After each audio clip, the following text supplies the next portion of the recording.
Oh, I talk about Charleston all the time. It's the best little city in America, if not the world. Next on ETV, the story of one man's love for his city. Charleston, South Carolina, the holy city by the sea. As a child, he swam in Charleston rivers and sailed in Charleston's harbor. During World War II, he protected Charleston from her enemies. After the war, he governed Charleston from her city hall. In his later years, this man, Palmer Gilyard, has become a historian of Charleston, the city of his birth and of his heart.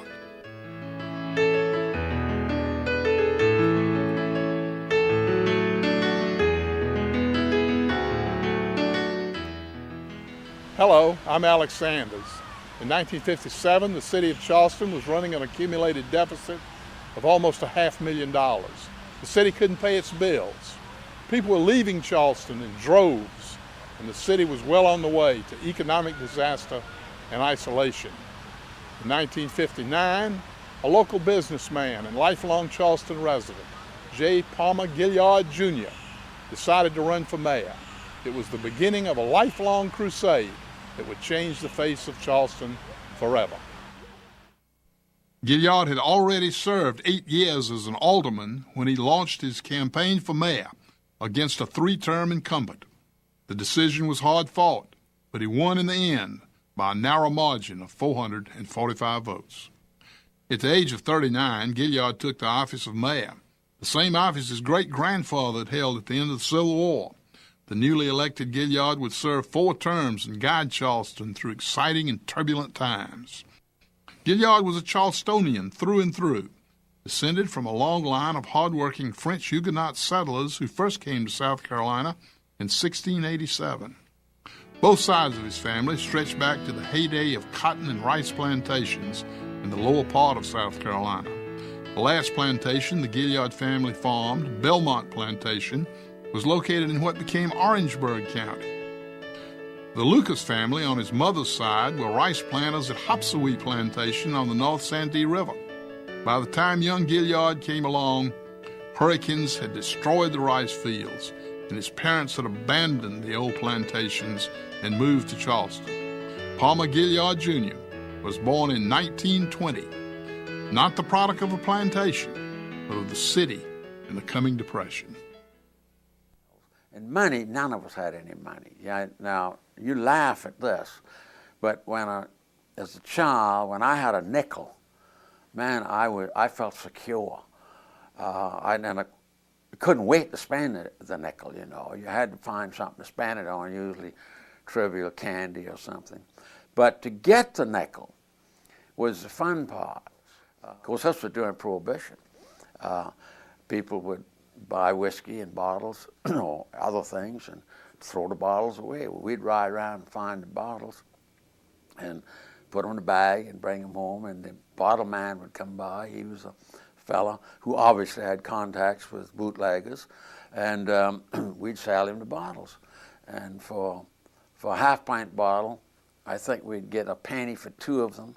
A pint bottle was a penny, but the big item was a 2-quart jug. You could hold 2-quart jug for corn liquor, and we get 2 cents for that. The Depression years were hard on Gilyard's family. The young Palmer Gilyard escaped the doldrums of the Depression in the summers by swimming in the waters around Charleston and sailing hand-me-down boats up and down the coast. His youthful adventures, like many other young men of his day, came to an end with the beginning of World War II.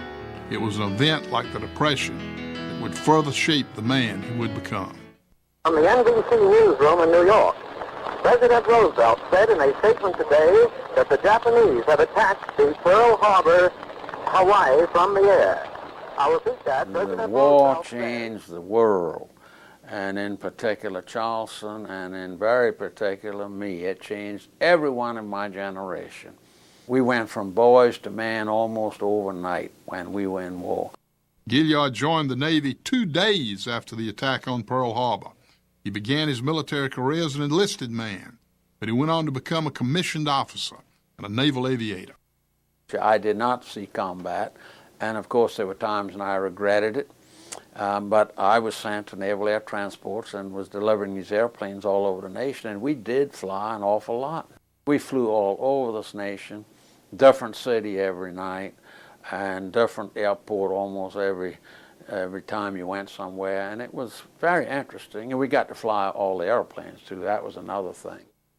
Flying is something that I love to do. I mean, I don't guess everybody likes to fly, but most people do. But there's nothing like being in controls of an airplane, go down a runway and pull that stick back and go up over those trees. And I really enjoyed my service as a cadet and as a commissioned officer and pilot. Before the war ended, Gilliard married Lucy Foster, another Charlestonian. She would be at his side for the next 57 years as his guide, confidant, and the mother of their 3 sons. After the war, Gilliard opened a small lumber business. He and Lucy's hard work and good business sense brought them success. In 1951, he and Lucy began a life that would be molded by politics and public service. Gilliard's political career would extend over the next quarter century. I didn't realize it at the time, but back in 1957, when I was raising all these issues, I apparently was running for mayor then, although I did not know it, and I honestly didn't, but a lot of people were taking note that I was not aware of. And when the next election came around, which was some 18 months after that, I was approached by some pretty substantial people and telling me they would support me and that they would like me to run for mayor. And here again, Lucy and I discussed it, and I had a knot as big as the Pentagon in my stomach. I don't mind admitting it, but I agreed to do it. And it was a tough fight, and we were successful. Gilliard's focus in his first year as mayor was to get the city back in the black and expand its boundaries. The city's budget had crippling shortfalls, and residents were fleeing downtown for the suburbs. Charleston was facing a future of falling tax revenues and disintegrating infrastructure. The fact that we have the city we do today, I think, in terms of its geographic boundaries, is due to Palmer Gilliard. I mean, we all know that for the first time in 111 years, it was Palmer Gilliard who went west of the Ashley and who expanded the boundaries for the first time in all those years, who tripled the size of the city, so that we wouldn't have an expanded city. We would have had a city that would really have dried up and died. He decided that we ought to annex areas west of the Ashley. It had never been done. There hadn't been a change in the boundaries of Charleston for 100 years. And I thought he was blowing smoke. I didn't think he could do it. We all went over to West Ashley, met at high schools, met at churches, told the people it was a good thing, and they responded. And when we had the election, and a good portion of them joined, I was delighted, but I was also surprised. During his 16 years as mayor, Gilliard was known for his hard-driving energy. He paid attention to every detail of a project. He was a hands-on mayor who seemed to be everywhere. He went after projects he believed would make Charleston better, from getting an auditorium to extending bridges and highway connections to Interstate 26. I was really struck with the fact that always he seemed like a man who was absolutely in charge. I mean, I never went to a committee meeting that Palmer Gilliard was not there. And we all used to talk about how he walked down the street picking up the trash, and he did that, and he was at every fire, and he was there when they were doing the construction work. Everywhere you looked, Palmer Gilliard was there. He really was the dominant political figure, certainly in this region, in terms of local government. We needed an auditorium, and again, the economy wasn't as robust then as it was now. It had to be built with taxpayers' money. They had to pass a bond issue.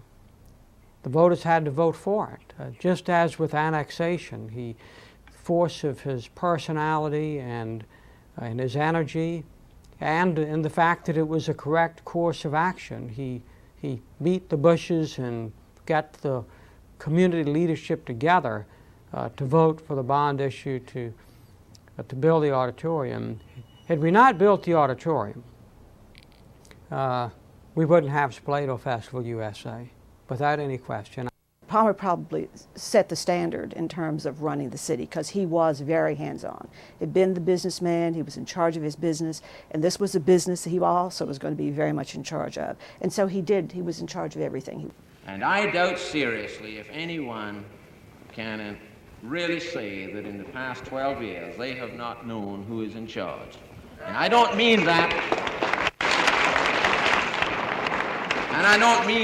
that I was running it, we were running it.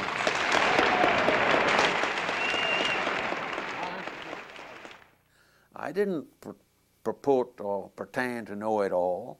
I listened to people. But the big difference in leadership is you got to start out going somewhere. You may be heading wrong, and then it's time to listen to the people to change your direction. But if you're going to sit up there on the throne and do nothing, then everybody's going to tell you what to do, and you're going in every direction, so you're not going to be worth a damn. I can remember, my earliest memories as a child were, running the streets with a bunch of guys, and Palmer always had a license tag. I think it was M25 was the mayor's tag, and we always knew it. Big black Cadillac. We always used to say, watch out for M25, because you didn't want to be caught doing anything stupid when the mayor was around. But he was actually on the street a lot, and we all knew where he was, what he was up to. I had 3 young sons growing up at that time too, and I was a boy, and I know what boys will do, and every now and again, it doesn't hurt to ride by and check on what they're doing.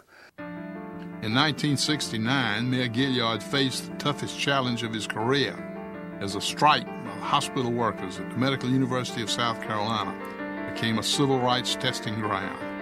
Workers claiming unfair hiring and pay policies marched in the streets of Charleston. The strike was not against the city, but Gilliard had the job of keeping order. Eventually, the National Guard was called to enforce a curfew, the eyes of the national news media on Charleston and its mayor. The hospital strike was settled in negotiations with the Medical University. A few months later, however, Gilliard faced his own strike as city sanitation workers protested their 6-day work week. The strike resulted in marches and protests with national civil rights figures in the forefront. For 11 weeks, Gilliard struggled to keep the peace in Charleston. In the end, this strike, too, was settled without violence or injury. The 60s were crucial to the South because the blacks were taking possession, and properly so, that they were entitled to be treated like full citizens. And they marched on the street. We had sit-downs at the 10-cent stores and the drug stores and at movie theaters, and Palmer handled it deftly. He handled it decently. He didn't cuss those who were doing it. He didn't cuss those who didn't like what they were doing. He just said, this is the law, we're going to obey it. We came through that period a whole lot smoother than a number of others. And a lot of politicians at the time can take credit for it. I think Palmer contributed a lot to the smooth transition during that period. He managed that quite well for the time. And I think he set Charleston on the road to really healing those divisions. In 1971, the mayor made a bid to leave City Hall behind for the U.S. Capitol building. The unexpected death of Congressman Mendel Rivers brought on a special election to fill his seat. Gilliard offered himself in the Democratic primary, but lost to Rivers' namesake, Mendel Davis. He turned back to city politics and was elected to his 4th term as mayor. In 1975, he announced he would not run for mayor again. It was a decision driven in part by the hard times of recent years, the civil unrest, the strikes, and a failed congressional candidacy. That year was, he talks about it, was his tough year when he had hospital strike and garbage worker strikes. And, he went on to run and to lose the congressional primary for Mendel Rivers' seat. And I think that's when he started feeling vulnerable. That's when he got the tough opposition for his last term, because he was viewed as being more vulnerable. After all, Palmer had been defeated then, and nobody really could imagine that happening because he was a very popular mayor. And so that's, I think, ultimately why he decided not to seek another term. I think he felt like the time had come after he won that very, very close race by several hundred votes and protest all the way up to the state level. And it was a hard time for him. Gilliard's career in politics did not come to an end with his decision not to run for mayor. In the spring of 1975, President Gerald Ford appointed him Deputy Assistant Secretary of the Navy. Well, we went to his office. He met me at the airport and took me to the Pentagon. He had an office as big as all outdoors. You never saw such a big office. And he was sitting in this big chair and his secretary behind him, and they kept grinning. Well, after a while, the grinning's supposed to stop. And I said, what do y'all keep grinning about? And he said, well, you haven't looked around. So I looked around, and here in the back here on an easel, was a picture of a big ape, a gorilla. And underneath it had John Hardin. That was my welcome to the Pentagon. Gilliard served for 2 years in the Pentagon before the newly elected President Jimmy Carter replaced him. Gilliard and Lucy returned to their Charleston, where he served as vice president of Ruscon Construction Company until his retirement in 1985. After 4 decades of hard work, he and his wife stepped away from the public eye. During those years, they brought up 3 sons, instilling in them the traditional values of hard work, honesty, and responsibility. Well, they were tough times. There's no question about it, and I was very fortunate. Lucy was a girl that she stuck by me, and she'd get in there and grovel with anybody, and she'd fight, and she enjoyed it. But if you messed with her children, you were in big trouble. She would jump in front of a freight train to save those boys from any harm. And there were a lot of things that went on, and we tried our best to make sure that they were raised properly. The one thing I didn't want them to believe was that because their father was mayor, they could do something and get away with it. And I laid down the law to them on that, and in a nice way, and I think they understood that. But for the most part, we lived what I would characterize as an idyllic 50s upbringing. It was almost like the TV show My Three Sons or Father Knows Best. Mom and Dad were loving and caring parents, but they insisted that we know from an early age the difference between right and wrong, and they instilled that in us, and they insisted that we live our lives in an exemplary fashion, as did they. As you know, he ran the lumber company, and his favorite thing was to have a paddle that he specially made out of the lumber, and so whenever we did anything wrong, we'd get a nice whipping. And so he was very, very stern when we did things that we weren't supposed to do, which was quite often, I think. At least for me, I recognized early on that with my father being in politics, particularly being the mayor of the city of Charleston, that my actions would reflect on me, but more importantly, my actions or inappropriate actions would reflect unkindly on my parents, particularly my father. He and his wife, Lucy, were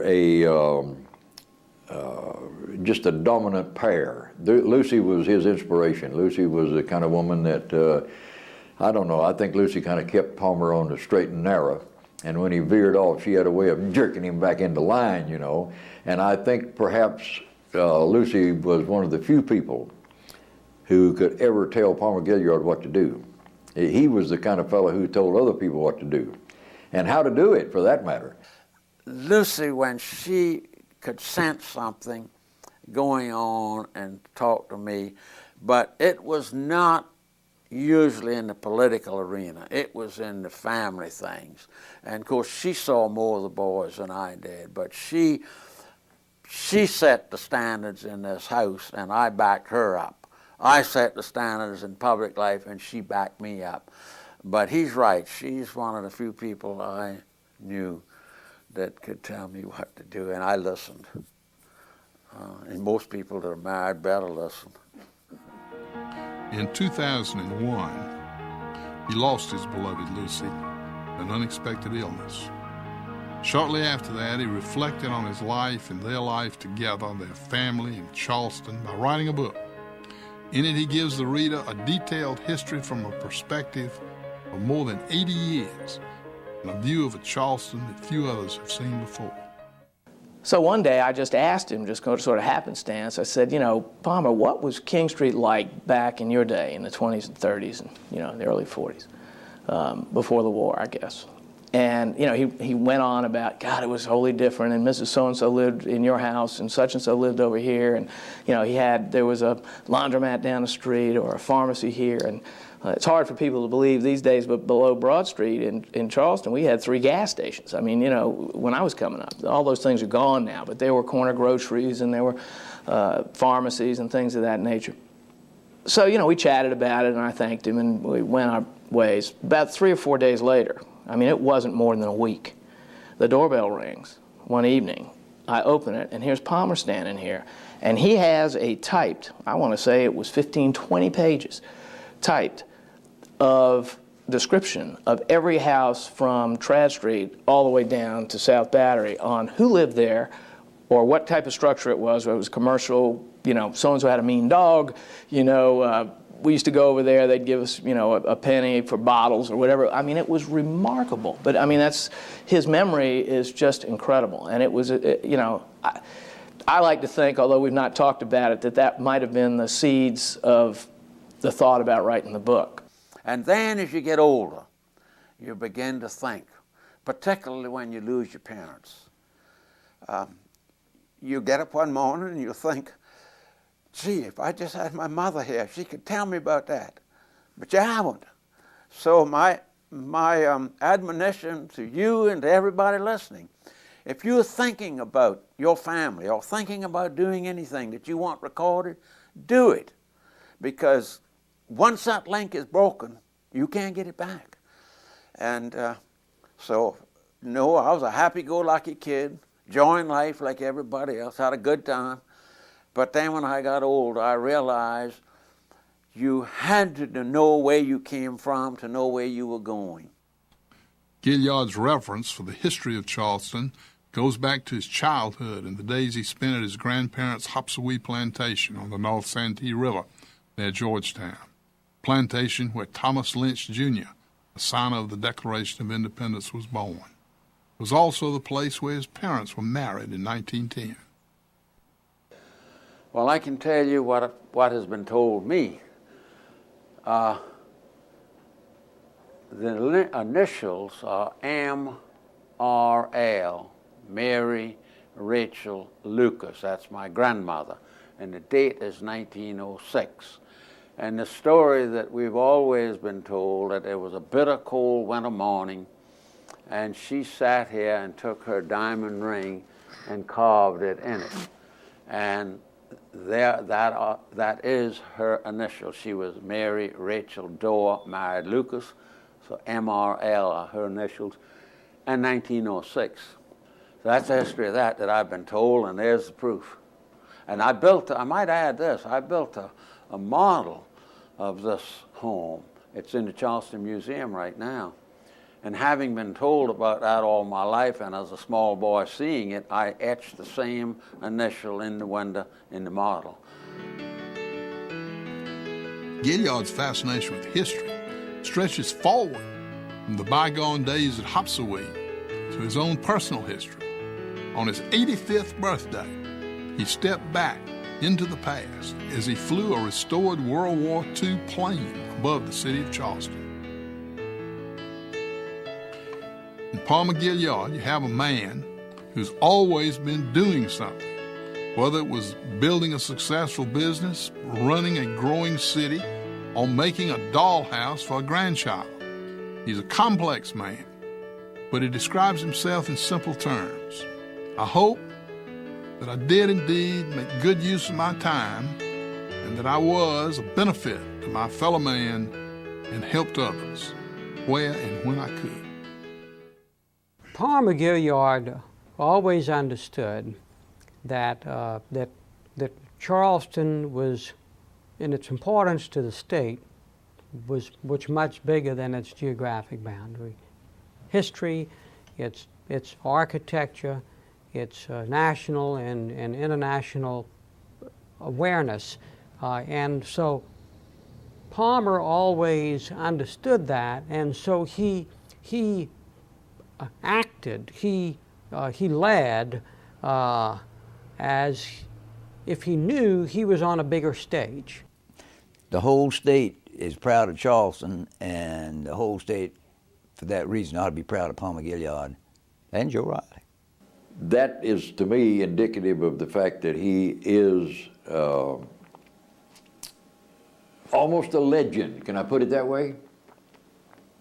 Almost a legend in Charleston, South Carolina.